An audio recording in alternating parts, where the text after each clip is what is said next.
Assalamualaikum warahmatullahi wabarakatuh. Alhamdulillahillazi khalaqal insana fi ahsani taqwim. Asyhadu an la ilaha illallah wahdahu la syarika lah. Wa asyhadu anna sayyidina Muhammadan abduhu wa rasuluhu la nabiyya ba'dah. Allahumma salli wa sallim ala sayyidina Muhammadin wa ala alihi wa ashabihi Rasulillah ajma'in, amma ba'd.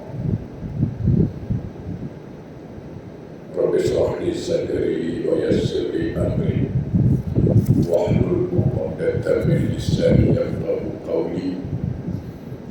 Subhanaka la ilma lana illa ma 'allamtana innaka antal alimul hakim. La haula wa la quwwata illa billahil aliyyil azim. Ilahi anta rabbi wa ridhakal matlubin.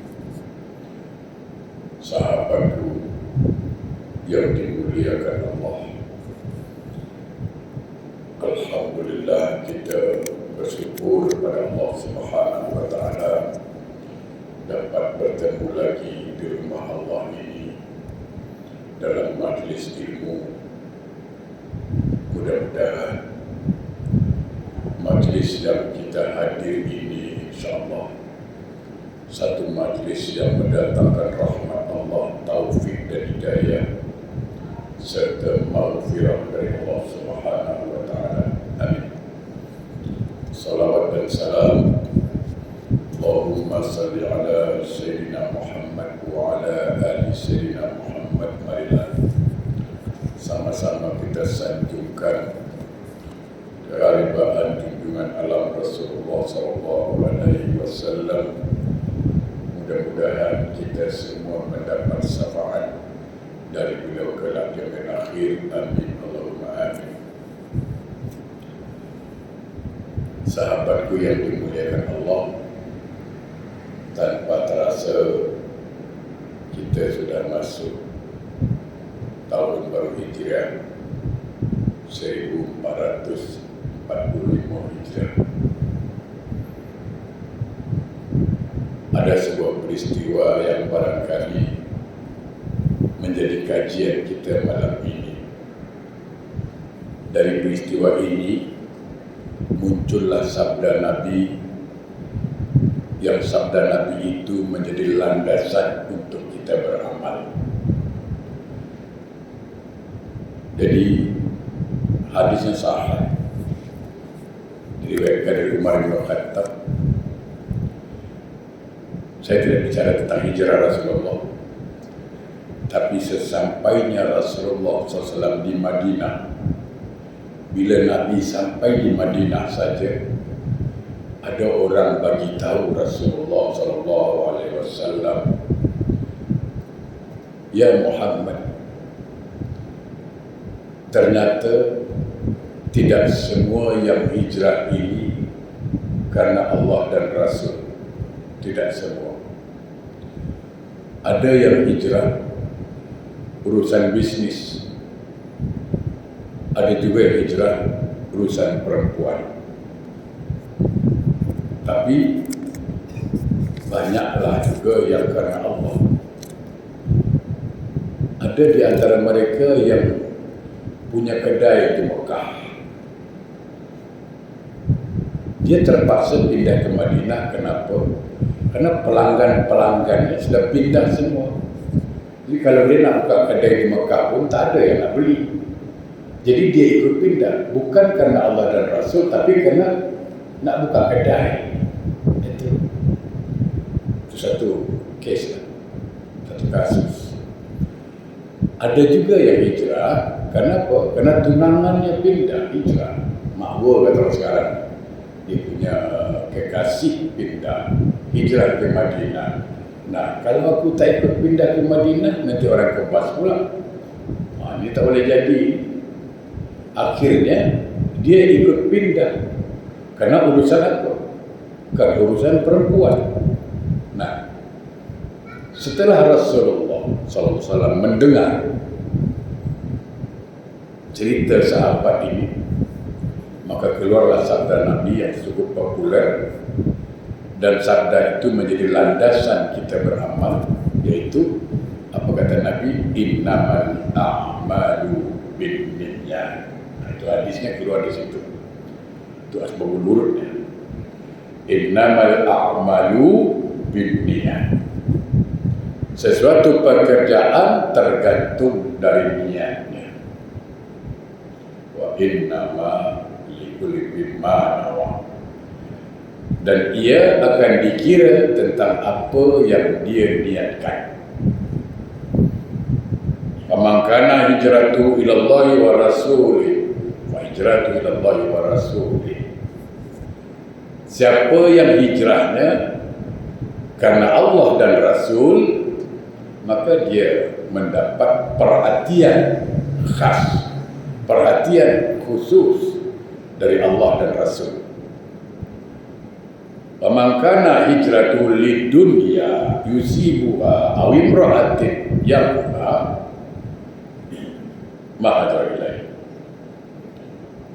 Tapi kalau hijrahnya karena urusan dunia, urusan dagang, atau urusan perempuan yang dia nak nikahi, maka dagangnya laku, dia beruntung, dan perempuan itu dapat, tapi pahala dari Allah tidak ada. Nah, itu dia. Nah, sahabat yang berbahagia,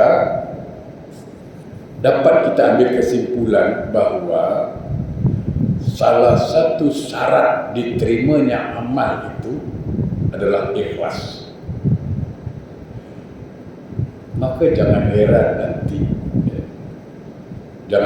nanti dalam riwayat dikatakan banyak manusia yang merasa dia beramal banyak, dia merasa banyak sedekah, pergi haji, umrah tiap tahun, baca Quran bagus, sedekah banyak.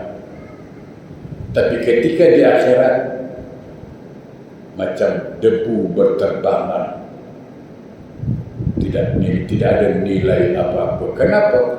Karena niatnya melakukan bukan karena Allah, tapi karena minta dipuji oleh orang.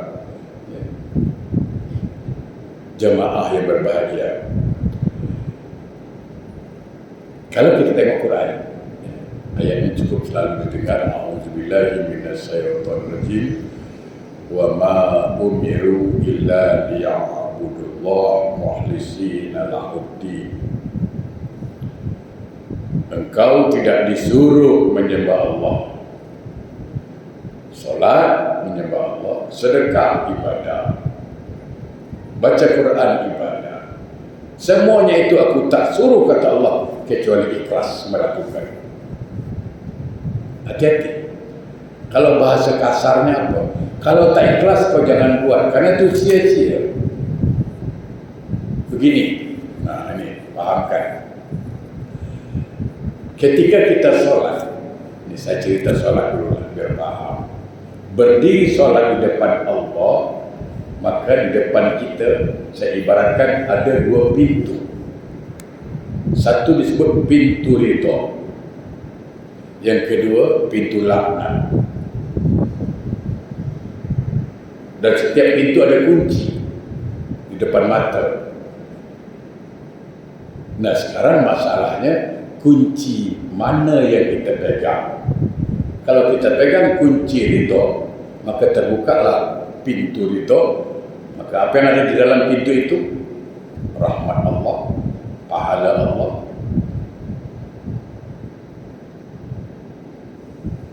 kasih sayang Allah, ampunan Allah, semua ada di situ. Yang baik-baik ada. Tapi kalau kita pegang kunci laknat, apa yang terjadi? Murka Allah di situ, dosa dapat dan azab pun dapat. Nah, itu dia. Maka ketika kita sholat, kalau kita ikhlas dalam melakukan sholat itu, ibadah apapun yang kita lakukan, kalau dia ikhlas, maka dia sedang memegang kunci ridha, maka terbukalah pintu ridha. maka akan dapat rahmat Allah, ampunan Allah, pahala Allah. Tapi ketika dia riak, ketika dia ingin dipuji, maka dia sedang memegang kunci laknat, maka terbukalah pintu laknat. Apa yang terjadi?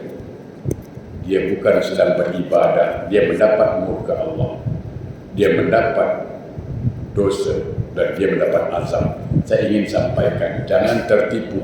Sekali lagi saya katakan, jangan tertipu. Na'udzubillah min zalik. Orang yang beribadah, saya ulang balik biar paham.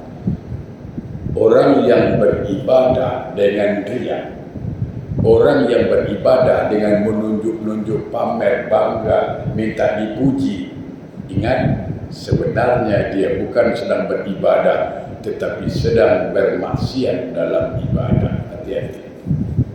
Kenapa? Karena dia dalam keadaan marah Allah, murka Allah. Saya kasih contoh.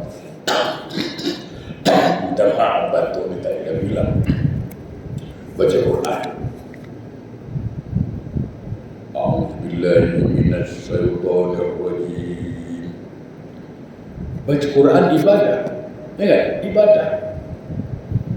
Bismillahirrahmanirrahim. Ibadah. Kalau ikhlas. Ketika saya riya, ketika saya ujub, saya bukan sedang beribadah, tapi sedang bermaksiat kepada Allah. Kenapa? Allah marah karena saya riya. Sama. Orang pergi umroh, kalau dia riya, dia bukan sedang beribadah, sedang pergi bermaksiat. Hati-hati. Bersedekah. Kalau dia riya, pamer, dia bukan sedang beribadah, tapi sedang bermaksiat kepada Allah melalui ibadah. Makanya Allah kata, wa ma umiru illa liya'budullah mukhlishina lahuddin. Aku tak suruh engkau buat ibadah kecuali ikhlas. Nah, dalam sebuah hadis riwayat An-Nasa'i, Rasulullah SAW bersabda, Inna Allah la yaqbalu minal amali illa ma kana lahu khalisan wa batu yadi wajib. Sesungguhnya Allah tidak menerima satu amalan. Allah tidak menerima satu amalan kecuali dia jika dikerjakan murni, artinya ikhlas kepada Allah. Kalau tidak ikhlas, maka dia tidak diterima. Dan Allah tidak menerima satu amalan kecuali dikerjakan murni karenanya dan mengharap wajah pertemuannya rahmat. Ada satu hal, sebuah pertanyaan dari sahabat, ya Rasulullah, aku beramal ikhlas, aku bersedekah secara sembunyi-sembunyi karena takut riya, takut pamer.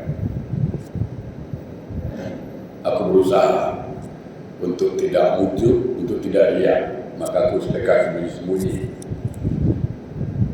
Tapi akhirnya ada orang tahu. Akhirnya ada orang tahu dan orang puji dia. Nah, karena saya ini manusia, bila kena puji ada rasa bangga sedikit. Tapi pada awalnya saya sedekah diam-diam, tak ada orang tahu, nak mengelakkan riya. Bagus. Tapi ada juga orang tahu cerita, dan cerita itu sampai kepada dia dan orang puji dia. Apakah aku bersalah ya Rasulullah? Maka Rasulullah menjawab, sungguh engkau mendapat dua kebahagiaan. Pertama, engkau bahagia dengan sedekah sembunyi-sembunyi. Yang kedua, engkau dapat pujian. Jadi orang puji tak ada masalah. Yang salah kita yang minta dipuji itu dia. Orang puji tak ada masalah. Dia sekarang kan rajin masjid lah. Dia kalau imam bagus bacaannya, tak ada masalah. Yang masalah lepas imam macam best.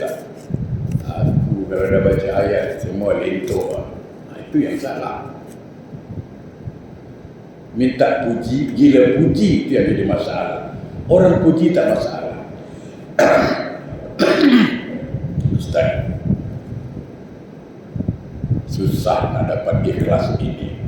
Kadang saya buat, ada juga riak sedikit aja riak Ustaz. Nah ini, baik, ayo saya jawab. Ini air putih, ibarat ikhlas bersih. Air putih ikhlas. Kalau saya masukkan 2 tetes saja air siram, pasti berubah warnanya. Dia tidak lagi menjadi air putih. Padahal masuk cuma 2 tetes.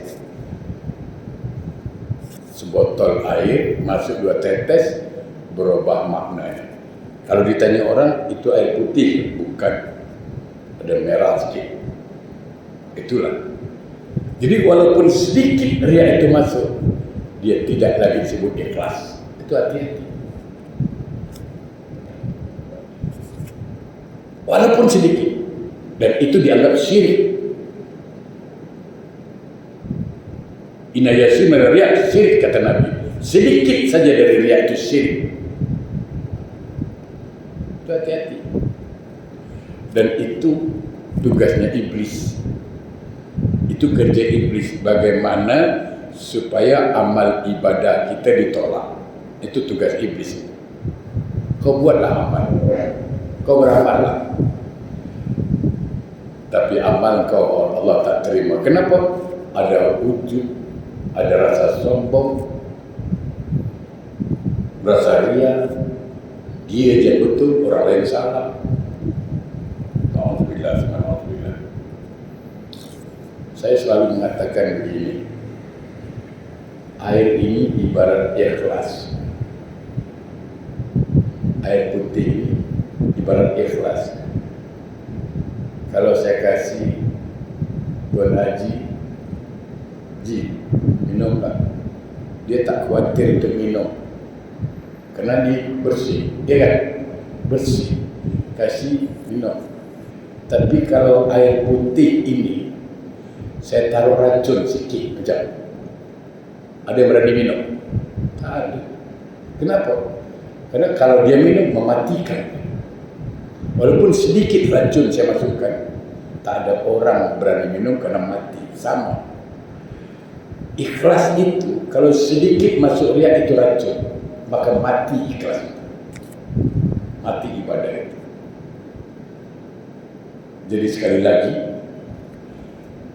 sebelum beribadah, pastikan niat ikhlas itu dulu. Kalau ada masuk rasa riak, masuk rasa ingin dipuji, tahan dulu. Jangan buat, stop. Jangan kasih peluang iblis mengganggu. Maka setiap buat ibadah, jangan pernah lupa untuk mengucapkan ta'awuz, a'udzubillahi minasyaitonir rajim.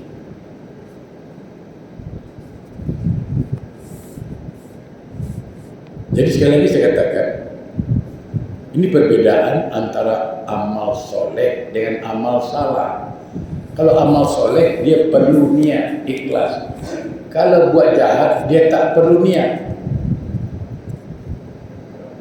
Engkau ikhlas ke tak ikhlas, buat jahat tetap dosa. Sekarang orang beli berjudi, katalah beli nombor eko 4 digit, niatnya nak bantu masjid, tetap dosa. Tetap berdosa juga. Tak boleh. Ya. Jadi sekali lagi, jemaah berbahagia, usahakan setiap amalan yang kita kerjakan itu ikhlas karena Allah. Dalam sebuah hadis yang cukup panjang, dikatakan apa? Hadis Sahih Muslim. Panjang hadisnya, saya jelaskan maksudnya saja. nanti di akhirat Allah panggil. Pertama yang dipanggil siapa? Orang yang berilmu, yang belajar, pandai, agama bagus, dia mengajar, ilmu bagus, alhamdulillah, cakap masalah fikih, masalah tauhid dia bagus, Allah panggil sini. Apa kata Allah? Aku telah berikan engkau nikmat yang banyak dan engkau punya ilmu banyak. Apa yang sudah kau buat? Dia cakap, oh saya dengan belajar ilmu agama, saya sarahan di masjid, saya ajar semua orang baik, saya mengajar sana, mengajar sini. Dia cerita. Apa kata Allah? Anta kadzab. Kau bohong. Kau bohong. Kadzab. Dan kau bohong. Kata Allah. Kenapa? Engkau mengajar sana, mengajar sini supaya dipanggil ustaz, orang alim, supaya orang salam cium tangan. Hati-hati. Bangga, ujub. Hati-hati. Memang engkau mengajar agama betul, tapi kau minta dihormati supaya dipanggil orang alim, al-alim, al-fadil. Ya kan? Hati-hati. Supaya orang anggap kau alim, orang hormat dengan kau, maka diseret orang itu ke neraka. Hati-hati. Begitu juga orang yang jihad fisabilillah dipanggil, apa yang sudah kau lakukan? Oh, saya berperang di jalan Allah, saya banyak berjuang di jalan Allah, dan saya rasa saya berhak masuk surga. Apa kata Allah? Kadzabta. Engkau bohong, engkau pendusta. Engkau berperang supaya orang anggap engkau pahlawan, supaya orang anggap engkau berani, bukan karena Allah. Akhirnya dibuang ke neraka. Yang terakhir dipanggil orang kaya. Aku dah kasih nikmat yang banyak harta pada engkau. Apa yang kau dah buat? Oh, aku sedekah. Ada orang minta sumbangan masjid, aku kasih. Ada orang minta ini, kasih. Semua saya kasih. Ada janda sebelah tu minta tolong, saya tolong, tak ada masalah. Anak yatim pun saya bantu. Dan saya rasa saya masuk surga. Apa kata Allah? Kadzabta. Engkau bohong. Engkau memang sedekah banyak, bantu sana, bantu sini, bantu sana, bantu sini, tapi bukan karena Allah, supaya orang panggil kau dermawan. Dermawan. Orang suka dengan kau. Kalau kau datang orang bertepuk, saya selalu bilang, jangan tertipu dengan tepuk tangan. Dah banyak mati nyamuk tu kena tepuk tangan. Kalau dah tahu, nyamuk banyak mati pasal apa? Pasal tepuk tangan. Jangan salah faham. Jadi jangan tertipu dengan tepuk tangan orang, membuat kita mati hati kita untuk ikhlas. Akhirnya dilempar ke neraka. Apa jadi? Oleh karena itu jamaah yang berbahagia, sekali lagi ya, bersihkan hati itu penting. Saya ingin sampaikan, ikhlas itu benda baik, khusyuk benda baik. Itu dulu, ingat, khusyuk benda baik, ikhlas barang baik, tawaduk barang baik. Maka benda baik ini dia takkan mau tinggal kecuali tempat yang baik. Dan barang kotor akan tinggal di tempat kotor. Contoh lalu saya sampaikan. Saya ajak jemaah datang ke rumah saya. Rumah saya berserak, panas, bau busuk, apalagi itu. pengap. Kira-kira betah tak di rumah saya? Tidak. Kenapa? Bau busuk, pengap, panas, nak keluar. Begitu. Bagaimana ikhlas nak masuk kalau hatinya hasad, dengki, iri, pemarah? Ikhlasnya keluar. Dia tak tahan. Tapi kalau saya undang jemaah ke rumah saya, sahabat ke rumah saya bersih, sejuk, wangi, kasih kursi, tempat duduk dia, sofa dia, duduk kasih pula air kakira dengan biryani dam. Oh, cool rumah itu, wangi aja. Apa jemaah cakap? Ustaz, macam tak nak balik lah Ustaz. Betah dia. Jadi kalau hati ini bersih, penuh kasih sayang, maka ikhlasnya betah. Banyak cerita orang dulu. Ada imam yang solat dulu bercerita. Ada imam yang solat, kubah masjid jatuh, dia tak dengar. Bayangkan, saking ikhlasnya, saking khusyuknya, kubah masjid jatuh, tak dengar. Kawan saya jadi imam juga, sama baca Fatihah dia, sama rukuk sujudnya. Jangankan kubah masjid, duit siling jatuh pun dia dengar. Tu macam mana? Duit siling jatuh pun dia dengar. Sama Fatihah sama, rukuknya sama, solatnya sama. Nah, kualitinya beza. Saya cerita dua sini, tentu jadi pelajaran bagi kita. Saya minum dulu lah.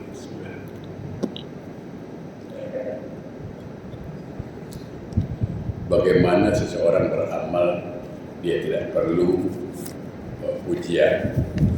Ada seorang ulama Maroko, seorang orang alim di Maroko. Dia punya kelebihan dengan sholawat, dengan ilmunya, sehingga beliau dapat bermimpi dengan Rasulullah SAW. Nah, dalam mimpinya Rasulullah SAW mengatakan, wahai, disebut nama ulama itu, engkau pergilah ke Mekah, cari orang ini, namanya ini bin ini, sampaikan salamku kepadanya, katakan bahwa dia adalah ahli surga. Besok pagi ulama Maroko ini pun terkejut bangun. Ini betul ke mimpi atau macam mana? Besok malamnya mimpi yang sama. Rasulullah mengatakan, kau pergilah ke Mekah, temui orang ini, namanya ini. Sampaikan salam saya pada dia, katakan dia adalah ahli surga. Sampai 3 hari berturut-turut bermimpi, maka ulama itu mulai mengumpulkan duit sedikit demi sedikit untuk pergi ke Mekah, sekaligus menunaikan ibadah haji. Sesampai di Mekah, dia laksanakan umroh, tawaf, haji, biasa. Lalu dia tanya pada orang-orang alim, sebab dalam pikiran orang ulama Maroko ini mesti orang alim, mesti orang alim, mesti orang alim. Dia tak terbayang, yang dibayangkannya orang alim. Dia tanya, tahu tak alamat ni? Tak, payah jumpa. Akhirnya ada orang yang tahu. Oh, ini duduknya di sana, jauh juga dari Mekah, dari Ka'bah maksudnya. Akhirnya dia datangi, jumpa orang kampung, tanya, kau kenal tak si Fulan bin Fulan? Orang kampung cakap apa? Buat apa tuan jumpa dia? Kalau bahasa kita ni, budak degil, itulah lebih kurang kita. Budak bergajul, akan baik sangat pun, apa tuan jumpa dia? Saya pesankan baik-baik, jangan pernah menghukum orang jahat Jangan pernah menghukum orang ahli neraka, jangan. Ingat baik-baik, sejahat apapun orang itu, sesamsing apapun dia, pintu surga tetap terbuka untuk dia kalau dia mau bertaubat. Kita tak tahu endingnya. Tapi sealim apapun kita, sebaik apapun kita, ingat juga pintu neraka pun terbuka untuk kita kalau kita sombong. Jadi jangan pernah menghukum orang. Maka ulama Morocco ni datang bertemu dengan dia, yang dia bayangkan apa? Orangnya berjubah, orangnya alim bersorban. Ternyata tidak, biasa je. Assalamualaikum. Waalaikumsalam. Awak nama ini? Ya, dia pun terkejut yang datang ulama, berapa orang dari Mekah. Ada apa tuan jumpa saya? Patut ke tuan jumpa saya? Saya ni bukan orang baik sangat. Solat pun lebih kurang saja, baca Quran pun lebih kurang, kadang-kadang buat jahat juga. Bukan orang baik lah, kata dia. Solat tapi itulah. Solat zuhur pukul 2.30, asar pukul 6, subuh dah pukul 6, itu 6.30. Aku jumpa kau, nak jumpa kau. Cuma orang ni heran, ulama Morocco, apa kelebihan dia ni sampai Nabi sebut dia ahli surga.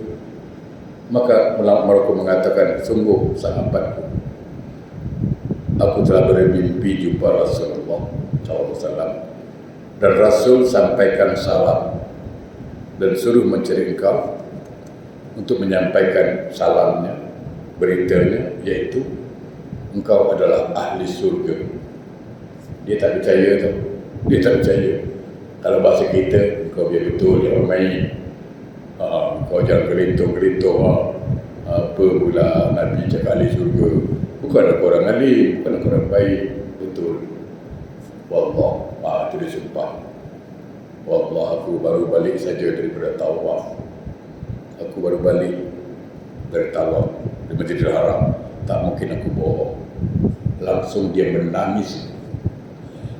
Ditanya, apa amalan kau? Dia biasa, tak ada apa yang macam solat. Orang solat, aku kadang lama aku solat. Orang puasa, aku puasa juga. Kadang aku ngatur orang juga. Orang awam lah saya katakan. Tentu ada amalan kau yang tersembunyi. Baru dia cerita begini. Mungkin ini amalan. Mungkin ini kena ikhlas dia disembunyikan. Semua orang tak tahu. Hanya yang tahu dia. Satu hari ada tetangga saya itu suaminya meninggal.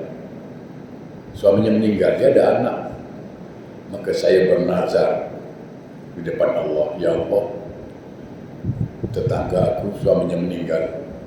Aku berjanji di depan kau, bernazar akan membagi 2 gaji aku. Sebahagian gaji untuk keperluan aku, makan anak isteri aku. Sebahagian lagi aku kasih sama dia untuk keperluan anak-anak dia dan dianya, supaya tidak, orang lain cakap, tak meracau sana meracau sini lah. Sampai sekarang saya beri dia, bagi 2 gaji saya, pendapatan saya bagi 2, sebahagian untuk saya, sebahagian untuk dia, dan tak ada yang tahu. Bayangkan, dan itulah yang mengantarkan dia ke surga. Apa yang kita petik dari cerita ini? Membantu tetangga saja dengan ikhlas, surga jaminan.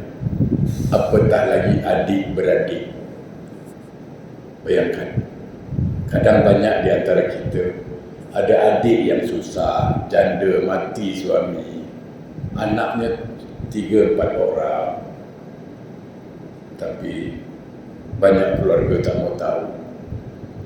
Kalaupun ada pertemuan, ada ajak kadang-kadang, ya disuruh ke rumah. Kalau kakaknya kaya, yang satu kaya, bual depan. Adik yang miskin, yang janda ni tu suruh cuci piring. Apa? Tak boleh begitu. Tentang dia miskin, janda suruh cuci piring. Kau cuci piring bersihkan dapur, bersihkan. Ni yang kaya berbual. Tak boleh. Atau kita adakan kenduri, kita lupakan keluarga yang miskin. Itu kenduri yang dilaknat oleh Allah. Kalau yang diundang hanya orang kaya, sementara saudaranya miskin ditinggalkan. Jadi sekali lagi ilmunya apa? Ikhlas. Membantu orang ikhlas. Tak perlu sembunyi-sembunyi. Satu lagi saya nak cerita. Pada satu hari Rasulullah SAW dalam satu majlis, ada satu laki-laki datang mengatakan, ya ahli jannah, ini ahli surga yang datang. Semua sahabat heran, apa amalan dia sampai disebut ahli surga. Sampai 2-3 kali dalam majlis. Besoknya pun Nabi cakap, ini ahli surga yang datang. Besoknya begitu juga. Jika ada sahabat ingin bersama dia lah, apa katanya, aku ingin tidur di rumah engkau, boleh tak? Boleh. Dan ini pun sahabat Nabi apa, dia nak tahu apa amalan dia. Akhirnya tidur gitu. Dia perhatikan, tak ada beza. Dia solat, kawan ni pun solat. Dia tahajud, kawan ni tahajud. Dia zikir, kawan ni zikir. Tapi kenapa Nabi sebut dia ahli surga? Oh, mungkin malam ni belum nampak. Besok sama juga. Apa yang sahabat tu buat, kawan tu buat juga. Tak ada perbezaan.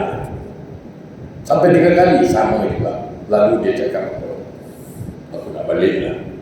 Tapi sebelum balik aku nak tahu apa amalan kau spesial yang sampai Nabi cakap kau ahli surga. Maka dia mengatakan, apa yang kau tengok itulah amalanku. Tak, mesti ada yang tersembunyi. Maka dia cerita, dan ini pun kita cuba amalkan. Tak berat amalannya. Apa dia? Aku takkan tidur sebelum aku berkata dengan Allah, ya Allah, ampunkanlah dan maafkanlah semua orang yang bersalah kepada aku hari ini. Siapapun yang bersalah kepada aku hari ini, siapapun yang menzalimi aku hari ini, maafkan dia, ampunkan dia. Sungguh aku sudah memaafkan dan mengampunkan dia. Dan ampunkan aku, ya Allah. Oh, inilah amalan yang mengantarkan kau ke surga. Jadi amal apa yang membuat orang masuk surga kita tak tahu. Setiap nak tidur kita buatlah, amalkan, ya Allah, ampunkanlah semua orang yang bersalah pada aku. Buat. Kita pula tadi, dia buat salah dengan aku. Dia belum tahu siapa aku. Mulut aku masin. Mulut masin konon. Aku kalau dah angkat tangan mesti kabul punya lah. Temberang lebih. Dulu ada orang nanya aku, sakit 3 bulan tu. Apa? Salah aku darah wali. Darah wali pula dah. Ini orang macam ini pun banyak. Sombong, bongkak jadi orang. Maafkan. Setiap nak tidur maafkan. Ya Allah, maafkanlah. Ampunkan orang yang bersalah pada aku hari ini. Siapapun yang menzalimi aku, ya Allah, ampunkan dia. Sungguh aku telah mengampunkan. Ini ahli surga. Mudah-mudahan kita bertemu lagi Jumaat depan, kembali kepada tajuk yang kita tinggalkan, itu bab zikir. Ya, mudah-mudahan. A'udzubillahi minasyaitonirrajim. Bismillahirrahmanirrahim. Alhamdulillahirabbil alamin. Allahumma shalli ala sayyidina Muhammad wa ala ali sayyidina Muhammad. Allahumma arinal haqqa haqqa wa arina ittiba'a wa arinal batila batila wa ijtinaba. Allahumma a'inna ala zikrika wa syukrika wa husna ibadatik. Rabbana zalamna anfusana wa illam taghfir lana wa tarhamna lanakunanna minal khasirin. Rabbana atina fid dunya hasanah wa fil akhirati hasanah wa qina azabannar. Walhamdulillahi rabbil alamin. Wassalamualaikum